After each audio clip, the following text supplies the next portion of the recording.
rob yourself of getting to say King Gizzard and the Lizard Wizard. Very true. It's probably the greatest band name of all time. Yeah. Hands down. Hands down. Hey, everybody. So for that Pink Floyd cover band. What's wrong with a Pink Floyd cover band? Nothing. They're pretty good. They're pretty good. I'm excited to hear about them. The name's kind of lame. Yeah, no. Tell me more about this cover band. It is Monday, April 1st, April Fools. Happy birthday, everyone who was born on the greatest day of all time. It is episode 20. It's season 2. Are we going to do seasons? Have we decided? Yeah, let's do seasons. Let's do seasons. As soon as we decide on when our season starts, it's April, boys. Yes. Yeah. We start real late. We're late bloomers. This is Bliss Point, a podcast and website serving up music discussion, news, show and album reviews, and more. My name is Jordan Kaufman, and I'm joined by my lovely co-hosts, Billie Gatewood. Hello. And Mr. Paul Kolb. Hi, neighbor.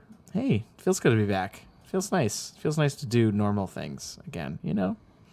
Feels great. Let's jump right into it.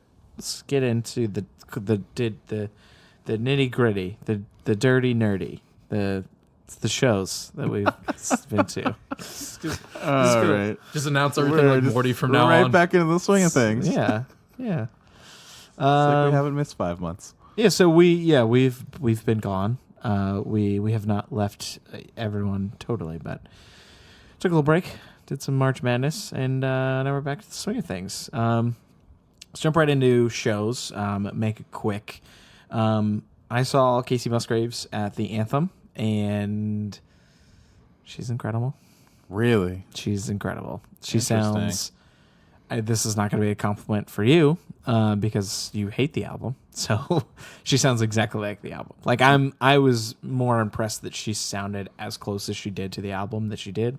It was a great show. She put on a really fun show. So yeah, that was really good. I would love to see her again. Any cool openers or no? Fuck. Oh yeah, I don't even remember. It was the tour like right after soccer. Natalie Press. Right. Natalie Press. Not a huge Natalie Press fan, but she did the Moose Blood thing where she came out and sang even though she was deathly ill and was like, holy shit, like she's really talented. Yeah. Like okay. Just put on a really good show despite being like awfully sick. Cool.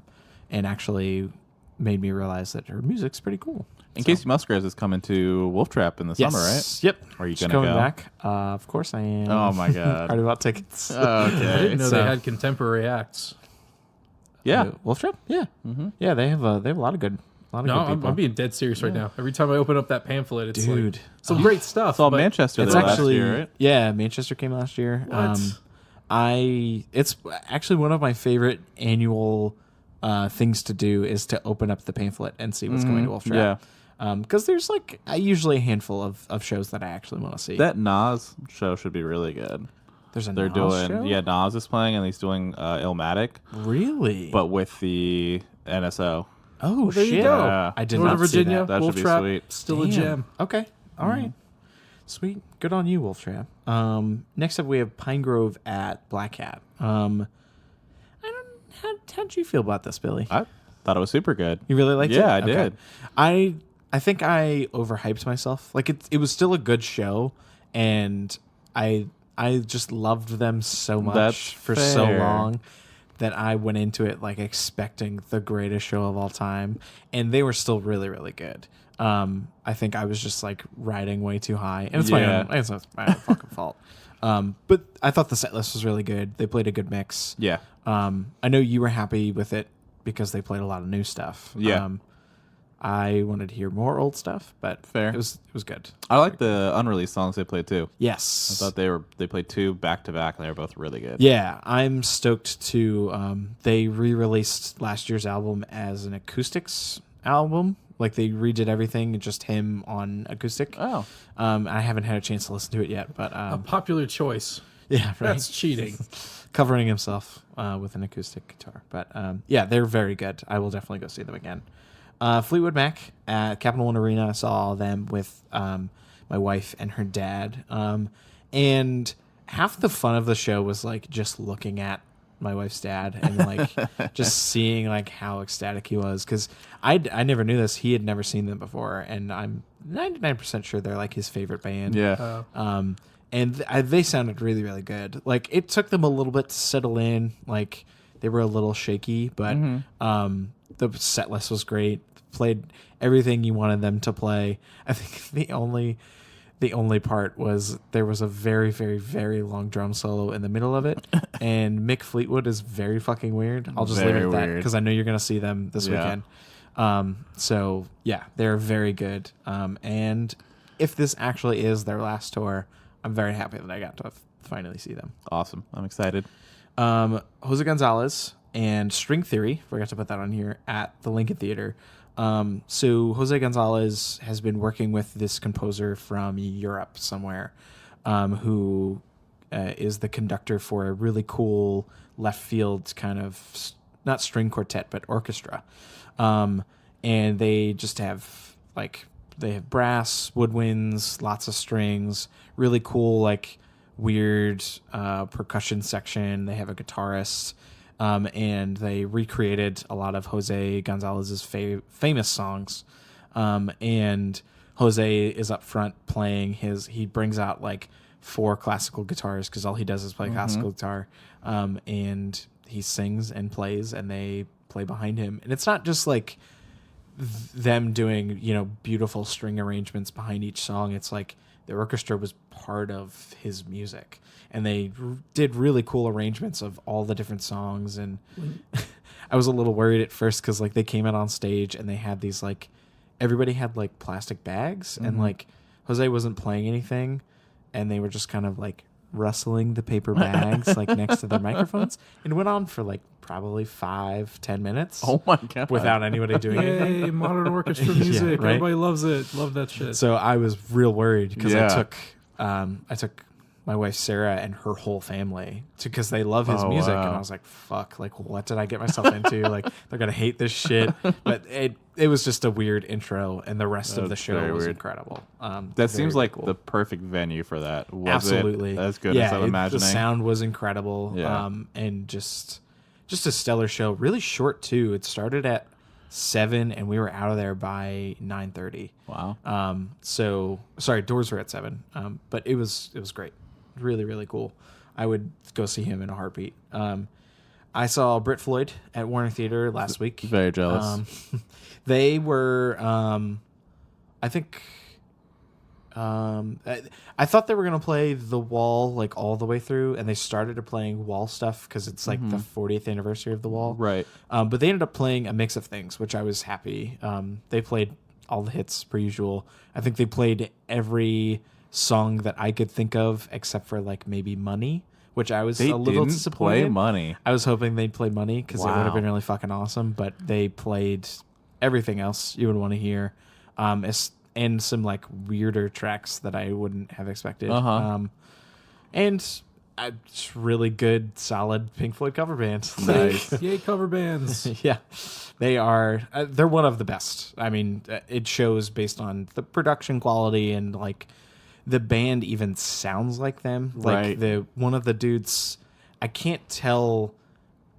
Both of them sound like both Roger and David, but one of them sounds more like Roger and the other one sounds more like David. Okay. So it's like cool to hear them like trade off. You're like, oh, right. Like that's who's singing the song. Right, and, like, right. The bassist is doing this part, A really good guitarist. Like the sound was incredible. They really nailed David's tone, which is what I was mainly looking for.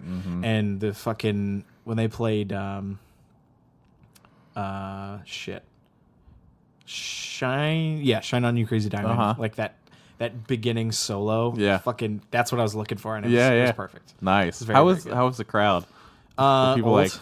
Like into it? Oh or? my god, very really into it. Oh, like, that's awesome. Like it was awesome to see a lot of, it was mostly older people really get into it, like really have a good time. But like they kept making fun of this guy that was just like way too old to be throwing up the fucking rock fist, but like every 5 seconds just like like had not lived in 30 years, and like this was his night out. And you saw the show at your local bar? No, I saw it at the Warner Theater. And because they like bring all like the Pink Floyd production and everything, like they have the same stage setup and everything. Cool like light show. Yeah, and, I've wanted to see them for a long TV. time. They were definitely worth the money. I think. Cool. I think they were really cool. Nice. So. And you saw? Yeah, so I couldn't go to that because I was seeing As I Lay Dying over at Soundstage in Baltimore. With What kind of covers do they play? Phineas and Current's opening. They do Faulkner stories. Oh, yeah, okay. yeah. They just sing into metal music. Yeah. It's great. Yeah, it's wonderful. You should really try it out sometime. Oh, good. I mean, I have to. I love cover bands. Yeah, absolutely. So no, it was a sick show. The lineup was great. First band sucked.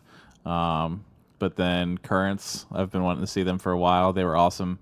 Phineas really surprised me. They're super solid and great on album, but I wasn't sure. Like, never seen them before. Awesome live. Like, did you grow up with these bands, or are these like? Well, Currents is newer. Okay. Phineas, like you said, is kind of old.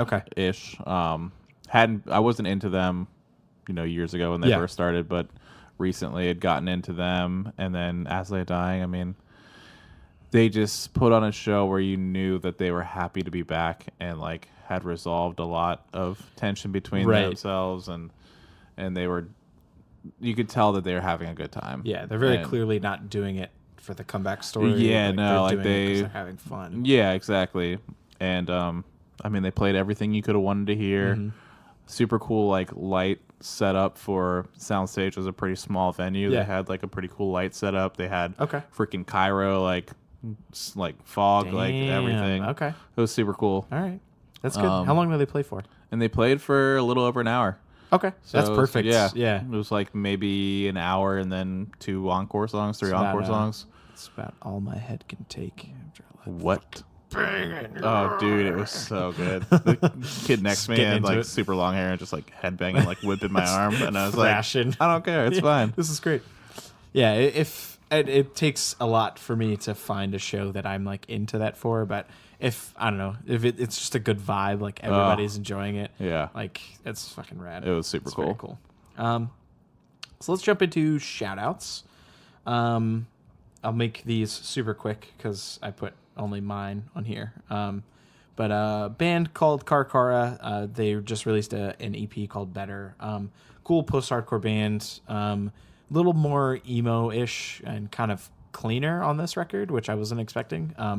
But it's a cool direction. I know they used the most recent producer, Will Yip, from like every Circa Survive record since Blue Sky Noise. Yeah. So I think they're part of his label. Interesting. So it's a pretty big cosign for them, I think. So that's a super good EP. Yeah. John Hill Project, Rebirth. It's a little too clean for my taste, but I really liked how different all of the tracks were. Kind of like a compilation with some cool guest vocalists. Casey Crescenzo from Deer Hunters on there. Every Dance Gavin Dance vocalist probably. I know one of them is, but I don't. Well, that's what you go to Dance Gavin Dance for, is the vocals. Them sweet vocals. There's a dude on there that I had never heard of. Carey McCourtney, I think is his name. Okay. Really good vocals. Like I loved his vocals. Dude from All Get Out's on there. Yeah, dude that's from Copeland's on there. They got a lot of sweet vocalists. Very mixed. Yvette Young released a piano EP that is just her playing on piano, and I was surprised that she was as technically good at piano as she is at guitar. It wasn't as like emotionally attaching as like Covet stuff is, but still worth a listen. Cool. And this cool guy goes by Meite or Maitai, put out a record called Komachi, which is this like really neat Japanese instrumentation focused ambient record that is pretty cool. Drags a little bit, but it's a neat record. So yeah, let's jump into new releases. And this is, everything that we've been listening to for the last, 3-4 months. Everything that wasn't quite, all the way there for us, but we thought, worth definitely mentioning. So Billie, why don't you go first? Okay. First new release I had on here, it's a band called Youth Fountain, and they released their first full-length album. It's called Letters to Our Former Selves. Pop punk, but like pretty good. It's kind of with that genre, sometimes things can get a little muddled. Everybody starts to sound the same. Sure. So I was pretty impressed to hear their debut album sound as good as it did. Yeah. So yeah, it was just a pretty solid. Nice. pop punk album if that's what you're looking for. Okay. Paul, did you have? Did you guys delineate between the two? I'm sorry, I forgot to. Yeah, ask. I have. Do you want to save all yours? Did you love all yours, or do you want to use some for a new release? I guess it doesn't. Yeah, I'm a fan of mine. Plus, none of mine are new. Okay, Mine are just what we missed. All right, then we'll hold on to them. So my first one, Maggie Rogers, Heard It in a Past Life. Super stoked for this record. The teaser tracks were pretty good, but I did not like about half of it. I thought it was kind of boring. I'm with you. Kind of limitless potential. I think she's super talented, but I really could have used better production work for sure. Yeah, I feel you on that. The first half of the album's pretty good, and then it really falls off. Yeah. All right. Another one I have for a new release is Sigrid, Norwegian singer-songwriter pop album's called Sucker Punch. Okay. And it's a lot of people talking about that record. Yeah, it's pretty solid. Okay. Didn't hit on every song for me, which is why it's a new release. But I think if that's what you're into, okay.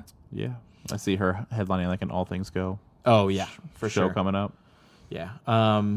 Next for me, Sungazer Volume 2 EP. If you're familiar with Adam Neely, he's a really famous YouTuber. Wrote a really cool kind of progressive jazz rock record with somebody. I don't know if he works with him often, but it's a really cool EP. I didn't like all of the songs, but it's neat. Definitely worth listening to. Very cool. Band called Vogue. Album's called In the Dark. They're like a dream pop indie electronica band from Iceland. Okay. Another solid pop album. Yeah. Really got into it. Next is Ithaca, Language of Injury. Really brutal hardcore music, which I can definitely get down with. I wish it was a little more riffy. It didn't catch me a lot. Didn't catch me enough that I wanted to keep going back to it. But it's a good record for sure. Cool. My last new release is Free Throw, a band we've talked about a couple times. They just put out a new album called What's Past is Prologue, and I was super stoked on it. Okay. Wasn't sure because, they've been consistently putting out good albums, but it's hard to do that over and over again. I was especially really in happy. that genre, yeah, right? Sure. We're really happy with what they did. Okay. And I'm just going to read through all mine real quick. Navy Blue, Gangway for Navy, really neat lo-fi left field hip hop, very similar to Earl Sweatshirt's record from last year. But did not stick with me. Jessica Pratt, saw her open for Kurt Weill and was kind of blown away at her really simple, soft style. And how bad the crowd treated her. Yeah, that was fucking disgusting. But her new record is really cool and definitely worth a listen, especially if you're in for sitting in your room, dark and alone. It's a cool record. Jetty Bones minus EP. Loved seeing them open for Knuckle Puck. Really good lyrics, but I just don't think the songs are all the way there. Yeah, it fell a little short for me too. Yeah, and is it her first EP? Even if it's her first, it's probably not her first release, but I'm looking forward to seeing what she does in the future. Yeah. Blue and Oh No released a collaborative hip hop record called A Long Red Hot Los Angeles Night. Great West Coast hip hop if you're really into that. Little Sims, a UK rapper, I believe, released a record called Gray Area. Really good verses and wordplay. I didn't like all the production, but just really, really talented. Non-local forecast, Bubble Universe. This is probably the coolest record I've listened to. It's this 80s progressive rock, jazz influenced, Dream Theater instrumental. And that's what it reminds me of anyway. Something I'd be into or no? No, I don't think it's your kind of 80s. Uh-huh. It's very progressive rock 80s. It's good. Okay. Is it? Damn. Nice throwing shade. That's wow. Wow. Guess who I'm seeing tomorrow night? The Midnight. Oh, suck it. Can't wait to talk about it next week. Is it the Midnight or a Midnight cover band? What's the difference? It's all 80s, right? Dave, Psychodrama. Everybody's been fucking hype as shit about this record. I think the production really sucks, but it's got some cool songs on it. And he definitely is a storytelling kind of feller. So, all right. let's jump into albums of the week or things that we would have picked for albums that we loved or, anything else. Yeah. So, Paul, you want to start? I'm pretty high on that Malibu can. Once again, stuff we missed, not necessarily the most recent, not the freshest. Yeah. But that album has Malibu Can, A$AP Rocky, and Tobacco. That production's fucking cool. Yeah, man. what do you want me to say? It's really dope. It's really cool. I think the first track I listened to, the flow on it was kind of weird. Yeah. So I was nervous, but everything else on there, it just flows nice. I'm not the biggest A$AP fan, but this kind of won me over. Mm-hmm. Just really good verses, really good production. I'm definitely on board. Yeah, super inventive. First for me, James Blake, Assume Form. I've never been a huge James Blake fan, so this one was took me a while to come around on. But just great features. It's got a freaking Andre 3000 feature on it, and some really good songwriting, stuff that I haven't seen from him in a while. So it's cool. Cool record. Cool. My first one's Tourist. Every Day is the album. Just super good electronica. He's really well known for just really emotive electronica. What kind of electronica? Kind of like UK, okay, not garage, synthwave. kind of not synthwave. Okay. But just really, really cool, kind of breakbeat almost, and cool. It got really slow builds, and then always ends in a really cool nice. danceable part. But it's not an electronic album where it's dancey all the whole time through. It's very fist pumping, 4 to the 4. Got a lot of dynamic to it, so I'd recommend it. It's super good. Mr. Paul? Anderson .Paak released Oxnard at the end of last year, right before we went on hiatus. I really liked it. I think a lot of us had high expectations for it, which made it not as impactful. And I can't say that every track's a gem on it, but it's definitely worth the listen. I can't wait like for that guy's his new style. record, for sure. Yeah. And his backing band is just really good. Mm-hmm. Absolutely. Pedro the Lion put out a record called Phoenix. If you like Pedro the Lion, it's a great record. If you don't like him or not familiar, I think this is a really good jumping off point, starting point for Pedro the Lion. It's good return to form for these guys, and just really simple emo music. It's good. Copeland released an album, Blushing. It's their first album in 5 years, and it's incredible. It's super sexy. This is made for you. It's super sexy and sad. It's awesome. Production. When do you see them? This month. This month. Okay. Yeah, 3 weeks from now. Very soon. Yeah, so I'm super excited. The production's incredible. It's really layered and interesting. Something different than what they've done before. So I was really high on it. Nice. I enjoy the new Julia Jacqueline, although my handwriting's terrible, so I can't remember if it's crushing or crashing. Crushing. Okay. And she is crushing it. Yes. It's a little bit, probably doing a disservice, but I'd put it in the girl rock category pretty solidly. Yeah. And I think the critics are right on this one. There's something special about it. Can't put my finger on it, but she's got that Mississippi kind of vibe. I think it's the production is incredible on that record. I think it's really, really good. Billy, if you haven't checked it out, I haven't. I think you would like it. Probably up your alley. Yeah, cool. It's very good. Check it out. Band called Tangram released an EP. They're a Spanish math rock group, and it's this super short, sweet, and kind of chill, jazzy math rock that I got really into. Really, really lo-fi production, which can be a turnoff. And their playing is a little loose, but I really liked it. I found it pretty endearing. So it's nice.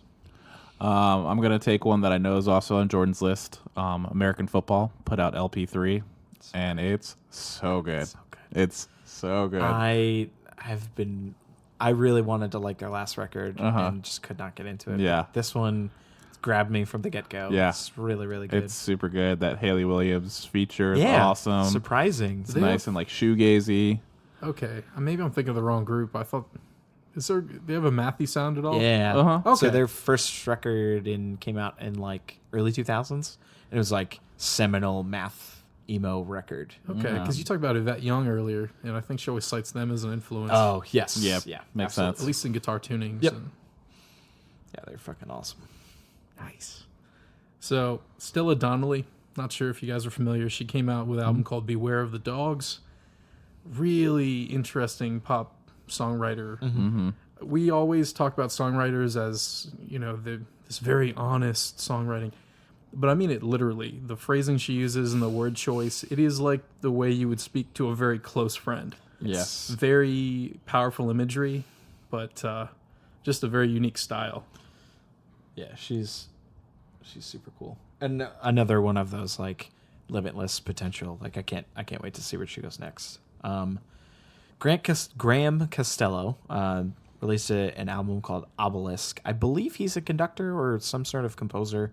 Put together a really cool jazz ensemble and recorded an awesome, like progressive and just good jazz record, modern jazz.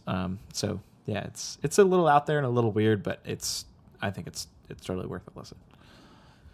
My next one is another one I'm going to steal from Jordan's list, but I'm sure it could even make it on Paul's. I don't know. Better Oblivion Community Center. Yeah. Phoebe Bridgers and Connor Oberst released their new project album, and out of nowhere. She's everywhere. She is. I'd say it lived up to what I would expect. It's pretty good from that duo, from that team. Did you have you listened to it lately?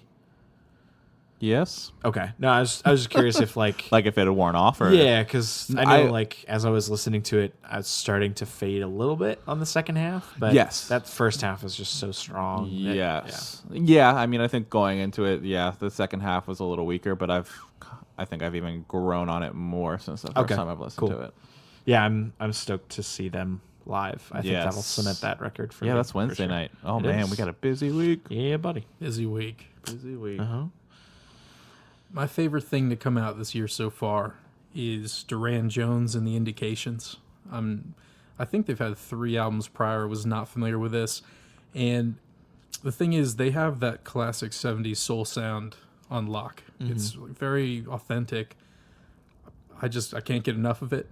Normally, I don't like those kind of throwback bands for the same reason that cover bands make me feel kind of weird. Sure, but I don't know. There's no denying it. It's really good. I want to check that out. If only just to fucking... I love that name. Yeah. I love the blank. And the Indications. Yeah, it's fucking great. The album's called American Love Call. Nice. Ariana Grande, Miss Pop Queen herself, taking the crown from Tay-Tay. Put out a record called Thank You Next. Bit of a surprise. That was a record title too? It is. Oh, I don't know. It's a solid pop album. Yeah. It is. It's very, very good. I really wanted to love Sweetener. It was kind of in... It was weird how it kind of fell the other direction for me, where Casey kind of fell forward into good graces. But Thank You Next, I think, is a better record all around. If only because the fucking singles are incredible. And the rest of the records is really good too. Definitely worth checking out. Even if you don't like modern pop music all that much, I think there's a song for you on there for sure. Cool. My last album of the week is probably my favorite, and it came as a surprise. Geographer put out an album, even though it's only like 7 or 8 songs, called New Jersey. Okay. And I really like Geographer, but this album just is next level for him. What kind of music? It is like a synth pop indie rock. Okay. It's a really cool mix of like analog electronica and acoustic elements. Cool. And it's really piano based, but man, it's so good. Okay. It's so I'll have to good. check it out. I have like 8 more. I'll be really quick, I promise. Black Taffy, Elder Mantis. Paul, I think you would be into this a lot. It's dark and moody. You don't know me. Rainy, complex, lo-fi hip-hop with a strong emphasis on like exotic instrumentation and like classic samples, as well as like a lot of harps and classical guitar. Like very, very cool. Yeah, it's very, very cool. Bayonne, Drastic Measures, really cool loop pop. It's just one guy just makes a bunch of cool layering loops and just creates these really cool soundscapes while also singing on top of them. And just, I think he wrote a really good pop record. Alado Negro, This Is How You Smile, my album of the year so far, like hands down and by a mile. It's just fucking perfect. Like really cool, super sparse, moody, lo-fi, folk and pop record.